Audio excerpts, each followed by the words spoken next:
आज की कहानी में आप देखेंगे मजबूरी और गरीबी की वजह से इंसान वो भी करने को तैयार हो जाता है जो उसे खुद नहीं मंजूर होता है। लेकिन जब गरीबों के पास कुछ खोने को नहीं बचता तो एक साधारण सी महिला भी देवी बन के राक्षसों का नाश करती है और अपने दर्द को हथियार बनाकर पूरी व्यवस्था को जलाकर राख कर देती है।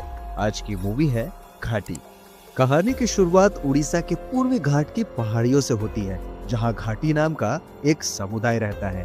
यह समुदाय गांजे की खेती के लिए और उसकी तस्करी के लिए जाना जाता है। यहाँ उगने वाला गांजा 4 अलग अलग किस्मों का होता है, जो अपनी क्वालिटी के लिए काफी ज्यादा कीमती होता है। तस्करी के दौरान घाटी के कई लोग पुलिस के हाथ भी आ चुके हैं, पर आज भी यहाँ के लोग यही काम करते हैं। एक दिन हम देखते हैं कि आंध्रा और उड़ीसा के बॉर्डर पे दोनों राज्यों की पुलिस गांजे से भरे 3 ट्रकों को पकड़ लेती है। माल के बंटवारे को लेके ये लोग आपस में ही भिड़ जाते हैं।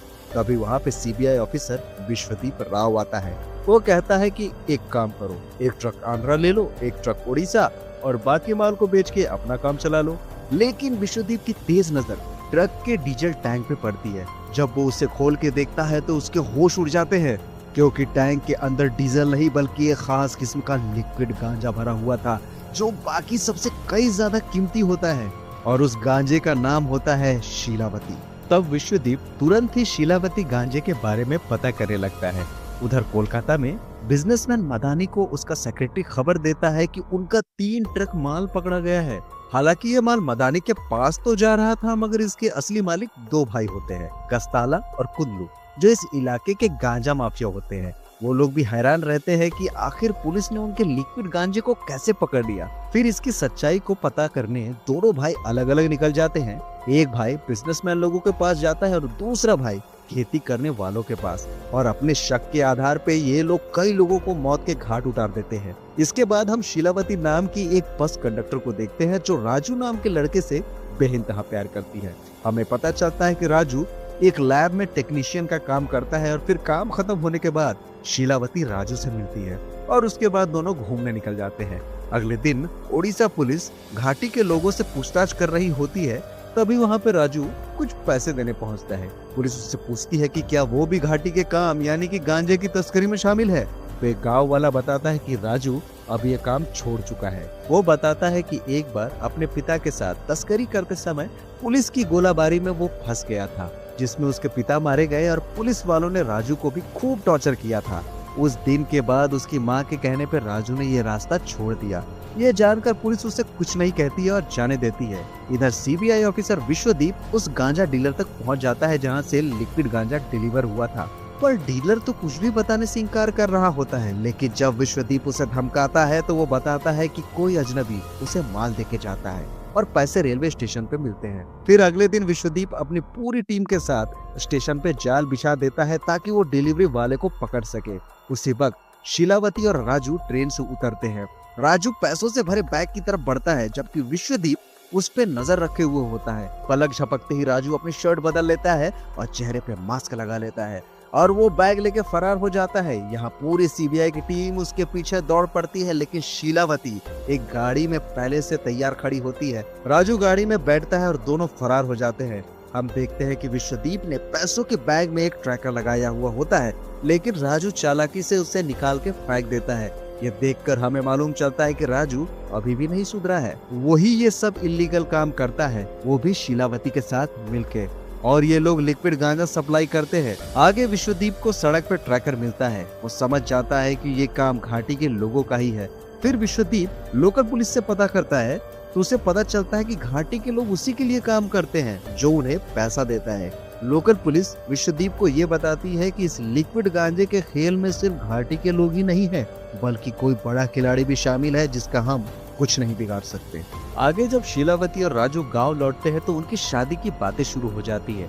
अब इन दोनों को शादी कर ही लेनी चाहिए। तब मंदिर में सबके सामने राजू शीलावती के हाथ में धागा बांध के अपने रिश्ते को पक्का कर देता है, जिससे पूरा गांव खुश हो जाता है। उधर गांजा माफिया कुदलू ड्रोन की मदद से पहाड़ों की गुफाओं में ये पता लगाने की कोशिश कर रहा होता है कि आखिर ये लिक्विड गांजा बना कौन रहा है। तब एक गुफा में घाटी के लोग ये सब बनाते हुए उसे दिख जाते हैं, जिसके बाद वो वहां पहुंच के हंगामा खड़ा कर देता है, सबको पीटने लगता है। असल में घाटी के लोग अब माफिया भाइयों के लिए काम करने के बजाय अपना खुद का लिक्विड गांजा बना के बेच रहे हो, जो कुल्लू को बिल्कुल भी बर्दाश्त नहीं होता है। शीलावती और राजू को कुल्लू के हमले के बारे में खबर मिलती है, क्योंकि एक बच्चा उस गुफा से भाग के ये सब दोनों को बताने के लिए पहुंच गया था। जिसके बाद वहां दोनों तुरंत पहुंच जाते हैं। फिर वो देखते हैं कि कुल्लू घाटी के लोगों से उनके बॉस का नाम पूछ रहा है। तभी राजू और शीलावती सामने आते हैं। कुल्लू गुस्से में कहता है, यहाँ सिर्फ मेरा माल बिकेगा, तुम्हारी हिम्मत कैसे हुई हमारे सामने ये सब करने की। जिस पे राजू कहता है, पार्टनरशिप कर लो, तुम्हारा ही फायदा होगा, क्योंकि हम रुकने वाले नहीं हैं, हम अपनी मर्जी से काम करेंगे, किसी के नीचे नहीं। लेकिन कुल्लू और भी भड़क जाता है और कहता है कि ये पूरा इलाका मेरा है, तुम्हारी इतनी हिम्मत। तभी उसकी नजर शीलावती के हाथ में बंधे धागे पे जाती है और वो उसे खींच के फेंक देता है। ये देख के राजू का खून खौल उठता है और वो कुल्लू के साथ साथ उसके सभी आदमियों को जम के मारता है। और शीलावती भी पीछे नहीं रहती, वो भी लोगों को खूब पीटती है। इसके बाद राजू और शीलावती घायल कुल्लू को लेके मदारी के पर्सनल सेक्रेटरी के पास पहुंचते हैं। राजू कहता है, हमारी डील आपस में हुई थी, लेकिन आपके आदमी हमें रोक रहे हैं, हम किसी की गुलामी नहीं करेंगे। फिर जब कुल्लू का भाई कस्ताला अपने भाई को इस हाल में देखता है तो वो गुस्से से लाल हो जाता है। वही राजू आके कस्ताला को भी वही ऑफर देता है, हमसे हाथ मिला लो वरना हम कहीं और अपना माल बेच देंगे। ये कह के वो वहाँ से चला जाता है। कुल्लू के दिल में पूरी तरह बदले की भावना थी राजू के लिए। वो उसे जिंदा नहीं छोड़ना चाहता था, क्योंकि राजू ने उसकी हालत कुत्तों की तरह कर दी थी। तभी वहाँ पे एक नेता कस्ताला को बताता है कि राजू और शीलावती का रिश्ता बहुत गहरा है, वो दोनों मिलके कुछ भी कर सकते हैं, क्योंकि राजू जब छोटा था तभी से उसने शीलावती को बचाया था और तभी से ये दोनों एक दूसरे की रक्षा करते हैं। ये सुन के कस्ताला कुछ सोचता है और फिर कहता है कि लिक्विड गांजा बनाने का राज इन्हीं लोगों के पास है, अगर हमें इस बिजनेस में रहना है तो उनके सारे तरकीबें जाननी होंगी। ये कहकर वो घाटी के लोगों से मिलने जाता है और उनके लिक्विड गांजा बनाने के तरीकों को देख के वो बिल्कुल ही दंग रह जाता है। यह राजू उससे कहता है कि ये साधारण गांजे से 10 गुना ज्यादा पावरफुल है। फिर गांजा चखने के बाद कस्ताला और मदानी की सेक्रेटरी भी इसकी क्वालिटी की काफी तारीफ करती है। वो पार्टनरशिप के लिए तैयार हो जाते हैं।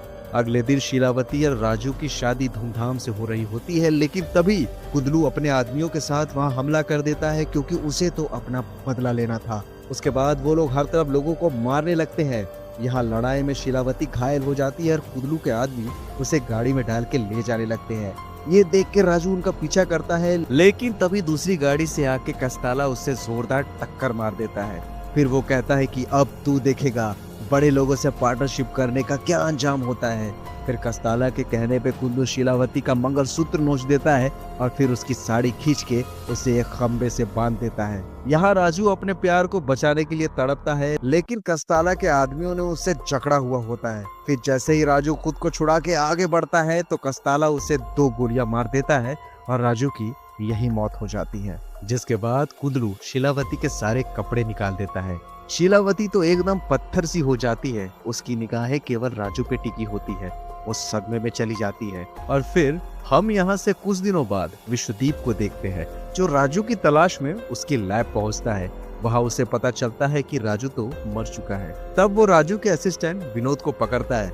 विनोद कहता है कि मुझे कुछ भी नहीं पता, लेकिन फिर वो डर के मारे बताता है कि राजू जो कुछ भी कर रहा था घाटी के लोगों के भले के लिए कर रहा था।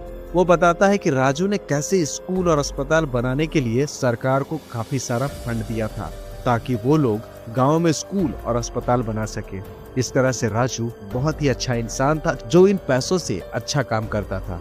ये सुन के विश्वदीप विनोद को ले जाता है। इधर शीलावती राजू की समाधि पे जाती है, क्योंकि उसे राजू के जाने का गम बर्दाश्त नहीं हो रहा था। अब यहाँ से सीन फ्लैशबैक में जाती है और हमें दिखाया जाता है कि कैसे घाटी के लोगों की गरीबी और लाचारी देख के शीलावती ने ही राजू को दोबारा ये गांजे का काम करने के लिए कहा था, क्योंकि घाटी के लोगों के बारे में कोई भी नहीं सोचता था। बड़े बड़े लोग घाटी के लोगों का बस फायदा उठा के भाग जाते थे। शीलावती का मानना था कि अगर हम खुद का बिजनेस करेंगे तो खुद के बारे में सोच पाएंगे और घाटी के लोगों के लिए कुछ कर पाएंगे। कहानी फिर से प्रेजेंट में आती है। शीलावती समाधि के सामने दोबारा जाती है और उसकी दी हुई मंगलसूत्र अपने गले में बांध लेती है और खुद को राजू की पत्नी कहती है। मंगलसूत्र पहनते वक्त वो फैसला करती है कि वो इस काम को बंद नहीं होने देगी। फिर वो तैयार होकर लिक्विड गांजा बनाने की जगह उस गुफा में पहुंचती है, जहां घाटी के लोग अब कस्ताला के लिए काम कर रहे होते हैं। कस्ताला के आदमी उसे वहां पे देख के उस दिन की घटना को बता के उसका मजाक उड़ाते हैं जिस पे शीलावती तो उन सब पे कहर बन के टूटती है और एक एक को मौत के घाट उतार देती है। फिर वो आखिर में उस जगह को आग के हवाले कर देती है। इसके बाद एक घायल आदमी ये खबर कस्ताला और कुंदलू तक पहुंचाता है।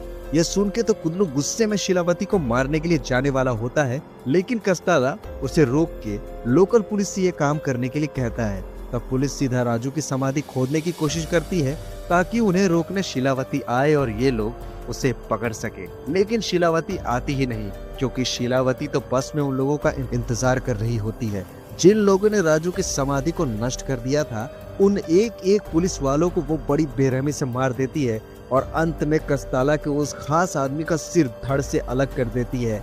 अब वो कटा हुआ सिर लेके घाटी के लोगों के बीच पहुंचती है और उसे एक मूर्ति पे रख देती। यहाँ शीलावती का भयानक रूप देख के सभी सहम जाते हैं। इधर ये खबर बिजनेसमैन मदानी, कस्ताला और सीबीआई तक पहुंचती है। यह मामला जब मीडिया में उछलता है तो मदानी एक मीटिंग बुलाता है। तब उसकी सेक्रेटरी निराली सलाह देती है कि इस लड़ाई को रोकना होगा, वरना हम सबका नुकसान होगा। हमें शीलावती को दुश्मन नहीं बल्कि पार्टनर बनाना चाहिए। उसे घाटी का लीडर बनाओ, वही सब संभाल लेगी। इस पे एक आदमी सवाल करता है कि इतना सब होने के बाद क्या वो हमसे बात करेगी? तभी मदानी के पर्सनल सेक्रेटरी किसी को फोन लगाती है। इसके बाद सीबीआई ऑफिसर विश्वदीप विनोद के घर फिर से जाता है और शीलावती के बारे में पूछताछ करता है। विनोद कहता है कि मुझे कुछ भी नहीं पता है। हालांकि हम देख पाते हैं कि शीलावती उसी घर में छिप के उनकी सारी बातें सुन रही होती है। फिर विश्वदीप विनोद को बताता है कि शीलावती को एक जरूरी मीटिंग के लिए बुलाने आया है, जो सेक्रेटरी गेस्ट हाउस में होने वाली है। वो चेतावनी भी देता है कि अगर शीलावती नहीं आएगी तो घाटी के स्कूल और हॉस्पिटल बंद करवा दिए जाएंगे। जो सुनकर शीलावती टेंशन में आ जाती है। फिर अगले दिन शीलावती उस मीटिंग के लिए निकल पड़ती है। उसे अकेला जाता हुआ देख के उसका करीबी पेम्बलू उसे आवाज देता है, लेकिन शीलावती बिना सुने गेस्ट हाउस में पहुंच जाती है। वहाँ पे विश्वदीप उसे देख के कहता है, ये तो हमारी दूसरी मुलाकात है ना, मैंने तुम्हें पहली बार स्टेशन पे देखा था। तभी वहाँ कस्ताला भी पहुँच जाता है, जिसे देखते ही शीलावती की आंखों में खून सवार हो जाता है और उसके सामने अपने पति की मौत का वो खौफनाक मंजर घूमने लगता है। हालांकि वो उस समय कुछ कहती नहीं है। फिर कस्ताला कहता है कि देखो, जो हुआ भूल जाओ, मैं तुम्हारे साथ पार्टनरशिप करना चाहता हूँ। तुम फिर से लिक्विड गांजा की लैब शुरू करो। और शीलावती उसकी बातों का कोई जवाब नहीं देती। तब उसकी चुप्पी देख के कस्ताला उसे उकसाने की कोशिश करता है कि राजू को भूल जाओ, एक मरे हुए आदमी का मंगलसूत्र गले में क्यों पहन रखा है। ये कह के वो उसे निकालने लगता है और कस्ताला की इस बदसलूकी से शीलावती का सब्र का बांध टूट जाता है। वो एक कांच की बोतल उठा के कस्ताला के सिर में दे मारती है और फिर उसी बोतल को उसके गले में घोंप के उसकी जान ले लेती है। ये देख के कस्ताला के आदमी उस पे हमला कर देते हैं, लेकिन शीलावती तो रौद्र रूप ले चुकी होती है और सब पे भारी पड़ रही होती है। हालांकि इसी बीच उसे एक गोली लग जाती है। फिर वो घायल हालत में ही वहां से भागने लगती है, लेकिन कस्ताला के आदमी भी गाड़ी से उसका पीछा कर रहे होते हैं। फिर थोड़ा आगे जाते ही कस्ताला के गुंडे गाड़ी के टायर पे गोली मार के उसे पलट देते हैं। जैसे ही दो आदमी शीलावती को खत्म करने के लिए आते हैं, पेम्बलू वहां पहुंच के उन लोगों पे गोलियां बरसाने लगता है, जिसके कारण शीलावती की जान बच पाती है। वो उसे उठा के अपने साथ ले जाता है और इसके बाद हम देखते हैं कि शीलावती के शरीर से गोलियां निकाली जा रही है और यहाँ दर्द कम करने के लिए उसे गांजा भी दिया जाता है। फिर गोली निकालने के बाद पेम्बलू बेहोशी की हालत में ही शीलावती को गाड़ी से लेकर निकल जाता है। वो देखता है कि कुंदलू के आदमी हर तरफ उन्हें ढूंढ रहे हैं। वहीं कुंदलू अपने भाई कस्ताला का अंतिम संस्कार करके बदले की आग में जल रहा होता है। अब अगले दिन पेम्बलू शीलावती को लेके केबल कार के जरिए छत्तीसगढ़ भागने की कोशिश कर रहा होता है, लेकिन कुंदलू के आदमी वहां पहुंच जाते हैं और पेम्बलू के साथी को मार देते हैं। पेम्बलू अकेला लड़ने की कोशिश करता है, लेकिन वो लोग उसे बुरी तरह से पीट रहे होते हैं। शीलावती वहां पे बेहोश होती है। बेहोशी की हालत में शीलावती को राजू की आवाज सुनाई देती है। शीलावती राजू से कहती है, तुम्हारी मौत के बाद मेरा दिमाग नहीं काम कर रहा है, मैं बस सबको मारना ही चाह रही हूँ। तभी राजू उसे हिम्मत देता है, तुम जो कर रही हो बिल्कुल सही कर रही हो। अब तुम्हें ही घाटी के लोगों के बारे में सोचना है, उनका फ्यूचर बनाना है। अब तुम्हें सब कुछ संभालना है। ये सुनते ही शीलावती की आंखें खुल जाती है। वो एक तूफान की तरह उन पे टूट पड़ती है और यहाँ वो कत्लेआम मचा देती है। तब एक आदमी किसी तरह बच के कुंदलू के पास पहुंचता है और कांपते हुए कहता है, हमने जिस शीलावती के कपड़े उतारे थे ये वो शीलावती तो नहीं है, ये तो कोई राक्षसी बन चुकी है। ये सुनते ही कुदलू को गुस्सा आता है और वो अपने ही आदमी को मार देता है। वो कहता है कि तू शीलावती की तारीफ क्यों कर रहा है। इधर शीलावती घाटी लौट के लोगों से कह रही होती है कि उन्हें गांजे का काम छोड़ना होगा क्योंकि ये उनके परिवार और बच्चों को बर्बाद कर रहा है। लेकिन गांव वाले डर के मारे उल्टा उसी से कहते हैं कि अगर हम ये काम छोड़ देंगे तो कुदलू हमें मार डालेगा, हम खुद भूखे भी मर जाएंगे। हालांकि अब भी शीलावती गांव की औरतों को समझाती है कि उन्हें अपने बच्चों के भविष्य के लिए ये जहर खत्म करना होगा। इधर जब कुदलू को पता चलता है कि शीलावती लोगों को भड़का रही है तो वो गुस्से में गांव के स्कूल को जलवा देता है। उसी रात जब शीलावती फिर लोगों को समझाने की कोशिश कर रही होती है तभी वहाँ कस्ताला का एक पुराना दुश्मन आता है। वो शीलावती से कहता है कि कस्ताला ने मेरे बेटे को मारा था और तुमने उसे मार के मेरा बदला लिया है। मैं अब तुम्हारे साथ हूँ, हम मिल के इस धंधे को आगे बढ़ाएंगे। जिस पे शीलावती कहती है कि तुम्हारा बेटा भी इसी गांजे की वजह से मरा था, हमें इस गांजे को ही खत्म करना होगा। आज से इस घाटी में गांजे की ना तो खेती होगी और ना ही तस्करी। ये सुन के कोई उसे कुछ नहीं बोल पाता। फिर अगले दिन शीलावती सभी को प्यार से समझाती है कि वो गांजे की जगह फसल उगाएंगे ताकि उनकी अगली पीढ़ी एक स्वस्थ जीवन जी सके। ये देख के कुदलू का गुस्सा और बढ़ता जाता है। वो बस शीलावती को किसी भी तरह मारना चाहता है। अब एक दिन विश्वदीप एक ढाबे में शीलावती को घेर लेता है, लेकिन शीलावती के चाहने वाले उल्टा उसकी टीम को ही बंदी बना लेते हैं। तब विश्वदीप उसके पास बैठ के कहता है कि पहले तुम गांजे के पक्ष में थी, अब उसके खिलाफ हो गई हो, ऐसा क्यों? शीलावती कहती है कि मैं सिर्फ घाटी के लोगों के लिए लड़ रही हूँ, जो सही है मैं वही करूंगी और मेरे बीच में जो कोई आएगा वो मारा जाएगा। इस पे विश्वदीप एक चौंकाने वाली बात बताता है। वो कहता है कि तुम्हारे पास जो बंदूक है ना वो मेरी है। जब तुम्हें दुश्मन ने घेर लिया था तुम बेहोशी की हालत में थी, तब मैंने ही तुम्हें बचाया था। यह सुनकर शीलावती चौंक जाती है। आगे विश्वदीप कहता है कि हमें लिक्विड गांजे की सप्लाई करनी चाहिए, लेकिन शीलावती साफ मना कर देती है। वो कहती है कि मैं अब इस धंधे में नहीं उतरने वाली। उधर कुंदलू घाटी में पहुंच के सबको गांजा डिलीवरी करने का हुक्म देता है और जब लोग मना करते हैं तो वो कई लोगों को बेरहमी से मार देता है। फिर जब शीलावती वहां पहुंचती है तो खून और लाशें देख के वो टूट जाती है। उसे पता चलता है कि कुंदलू बाकी लोगों को जबरदस्ती अपने साथ ले गया है। इसके बाद शीलावती अपने लोगों के साथ सीधा कुंदलू के अड्डे पे पहुंचती है जहां से माल सप्लाई हो रहा होता है और शीलावती उसके सामने आके घाटी के लोगों से कहती है कि अब मुकाबला करने का समय आ गया है। वहाँ के लोग तो पहले से डरे हुए थे। तब शीलावती कुंदलू के आदमियों को मारने लगती है और घाटी के लोगों को हिम्मत देती है। यह सब सुन के लोगों का जमीर जाग जाता है और वो गांजे के बोरे फेंक के कुंदलू की सेना से भिड़ जाते हैं। तभी शीलावती के इशारे पर एक एक करके वहाँ पे बम फटते हैं जो उन्होंने वहाँ पे पहले से लगा रखे थे और कुंदलू के गांजे से भरे कंटेनर तबाह हो जाते हैं। फिर घाटी के लोग कुंदलू के सभी आदमियों को मार डालते हैं और फिर शीलावती और कुंदलू के बीच भयंकर लड़ाई होती है। तब शीलावती कुंदलू को खूब मारती है और उसके कपड़े फाड़ के उसे आग में फेंक देती है। कुंदलू तड़प तड़प के मर जाता है। सब मिलके गांजे की पूरी फसल को आग लगा देते हैं और विश्वदीप भी बचे हुए गांजे को भी जला देता है क्योंकि वो भी अब लोगों का भला करना चाह रहा होता है। इधर मदानी को फोन के जरिए पता चलता है कि घाटी में अब कोई गांजा नहीं रहा, पूरा पहाड़ जल रहा है। ये सुन के मदानी हैरान हो जाता है, यानी कि अब शीलावती घाटी के लोगों को सही राह पे चलाएगी, एक आम इंसान की तरह खेती करना सिखाएगी, बच्चों को स्कूल भेजेगी और बहुत सारे अच्छे काम करेगी। और इसके साथ ही ये मूवी यहीं पे खत्म होती है दोस्तों।